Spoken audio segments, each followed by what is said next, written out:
Gregg Hurwitz, and he is a best-selling author, critically acclaimed, but has varied outlets, being screenplays, novels, comics. How did you get into writing comic books? Well, it was sort of the proverbial offer you can't refuse. I started with books. I wrote books from a pretty young age. I started my first book when I was 19, so that was always the backbone. And the executive editor of Marvel, Axel Alonso, who you probably know, called me up, and he was a fan of the books. And he basically said, why don't you pick a character out of the Marvel vaults? There was a couple choices, and you can have your own miniseries with it. And it's, I have a bad time saying no if something's going to be fun, which was a lot of trouble for me in high school. But I will expand if something sounds like it's just too much fun to pass up. And there was no way, being a kid, having read comics for years and years and years, there was no way I wasn't going to write a project for Marvel. And so that was my first one. It was called Fool Killer. And then after Fool Killer came out as a limited, I did a Wolverine. I did the first Wolverine annual. And then Garth Ennis was leaving the title on The Punisher. And that was sort of the big opening that was, either going to get me to the next level in comics, or everybody would hate me following Garth Ennis because his run was so epic. And so I stepped in. I did the first arc after Garth left the title, and then it was kind of off to the races. So how did you go from writing, having written novels, novel after novel, to transitioning to doing Fool Killer? As far as your mental process, your writing? Well, it was really different. I mean, the way I think about it is with novels, it helped a lot that I had done film, that I had done screenplays, and I'd worked in other formats. So novels were the main thing. I'd broken in also as a screenwriter, and I'd done some TV, pilots. I wasn't yet writing on V. But getting used to the fact that you have to write in different formats, you have to write to the strengths of the medium, it helped a lot. And so, for instance, in a novel, you have full range. You can go inside a character's head, you can float in space and time however you want. And with film writing, with screenwriting, of course, you got to be more visual. It's got to be in the dialogue, the clues have to be visual, you can't have endless talking. And with comics, the biggest challenge was now going from that to tell a really good story in 4 to 6 snapshots a page. And so that was really the key thing was I had practiced somewhat about how you move the camera and how you tell a story under different constraints. But now literally thinking about those snapshots. I mean, you can't show someone punching someone. You can show the wind-up and you can show the aftermath, or you can show the moment of impact. But you have to choose those moments. So that was a big part of it, really, was...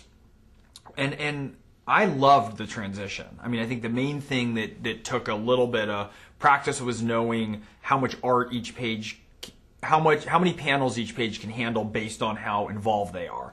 So that was a little bit of a learning curve, but it wasn't a terrible transition for me at all, and I loved it. I mean, I found the constraints of the medium to be a huge challenge in a way that was really positive.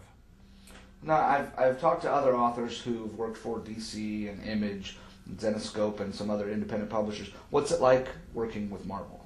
Marvel's terrific. I mean, I had a great time with them. Like I said, Axel Alonso was my guy there. He's tremendously smart and talented. I got to work with some of the best artists in the world. I mean, I had Liam Medina did my Punisher, Marcelo Frusin did my Wolverine. We got Lawrence Campbell to do my Punisher arc. Jerome Opeña did my Moon Knight. I mean, it's some of the best artists that you can get. And so that's been great. I've always been paired with terrific artists. I found them incredibly easy to work with. And in a way, the appeal of working for a Marvel or a DC is it's like, it's the kid up the street who has all the best toys, and you get to go over to their house and play in their sandbox. And I mean, that's the most fun. So I was writing Fool Killer, and you get the phone call that says, you got any ideas for Wolverine? It's like, do I have any ideas for Wolverine? Of course. And so you get to, it's so exciting. The other thing that I would say is I think every industry can be measured in the amount of time, once you're a professional working in it, that is the surrounding stuff and then the actual writing and the creative stuff. So for TV, for instance, there's a lot of pitching and discussing and rooms and meeting and deal making and there's all these other parts of it. The ratio for comics is the best ratio in any form. Novels, TV, features, and comics, it's like 1% kind of deal making and the business logistics, and it's 99% fun and creative. I don't think anybody's lost that that sense, you know. And so when I'm working with, whether it's my editors, the guys in publicity, the artists, it's got such a primary focus on the fact that everyone is doing this because it's what they love, and it's the best ratio in the game. I mean, it's an important ratio. I mean, I still love writing more than anything else. You know, I love the job, and it's just an amazing version. You talk, you get the deal squared, you figure out what are you writing, how many episodes, then you're just free and clear, and you just go and have fun. Well, I've always been a huge Moon Knight fan, and of course everybody loves Wolverine. What's been your favorite character to write? Punisher. It was so funny when I got the job to follow Garth. It was the most surreal experience in my life because I could no longer go buy my favorite comic book because I was writing it. I mean, it was really weird. And, you know, granted, that's not a bad problem to have, but it was really weird. I loved the Punisher growing up.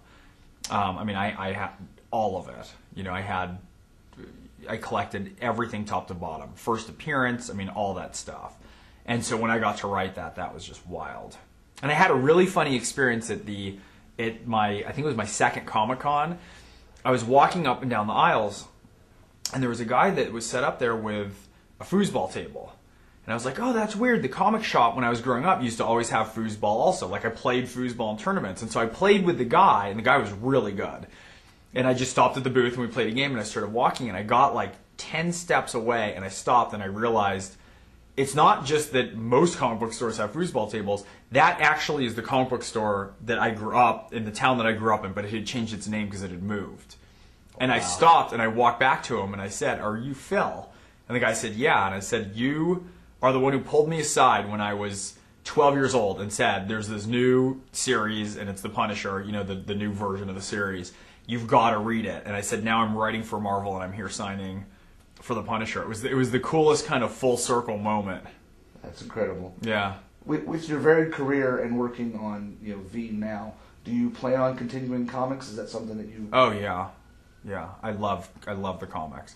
I mean, I think I want to choose... I have a couple projects coming up that we haven't announced yet, which I'm dying to talk about that I can't. But I think what I want to do is have, you know, like with everything, is just work on exactly the stuff that I'm dying to work on. And so the only thing that's going to change with, you know, the books. I have a lot of time, and I have a book come out. My next book comes out in July, which is called You're Next. And, you know, so there's a lot of time with the books, more TV stuff, and a little more feature stuff. I'm always going to have a piece with the comics. I mean, I don't know if it's always going to be 18 to 24 comics a year, but that's always going to be a part of what I'm doing. Do you ever feel any pressure from fan expectations when you're writing high-profile characters like the Punisher? That's an interesting question. I don't think... It's weird. When you're taking over a character...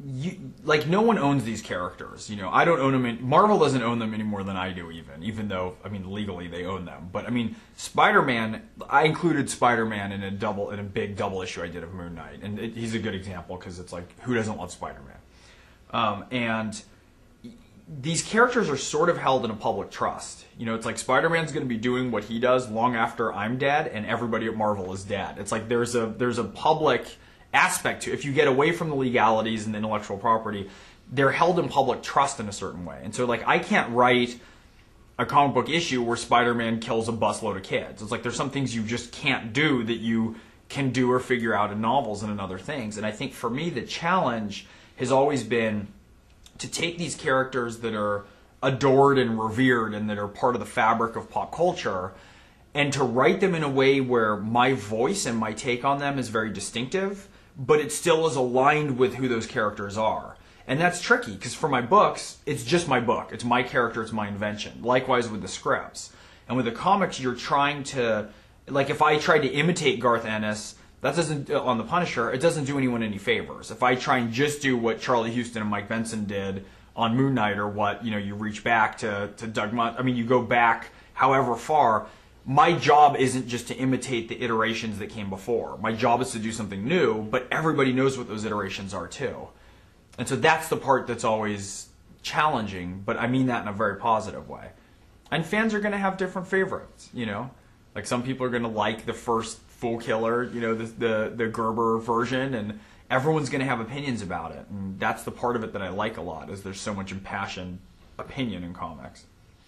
If there's one character in all of comicdom that you have not written that you wanted to, somebody said, pick one character that you've never written before that you want to write about, who would it be?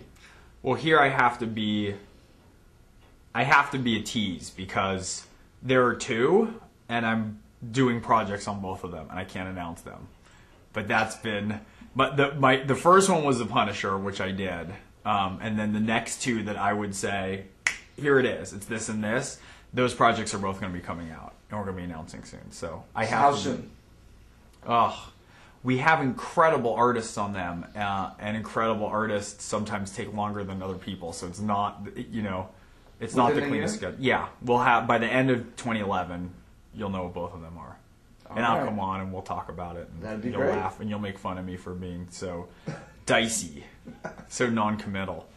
If people want to find out more about you and your books, where can they find you? You can go to www.gregghurwitz.net. Greg has an extra G on the end, which my parents gave me just to ensure that nobody would ever spell my name correctly. That's my website. That's got all the books, trailers, all the comic book covers, all the collections. That's the neatest place. I also have a Facebook page. I'm on Twitter. I mean, the usual suspects.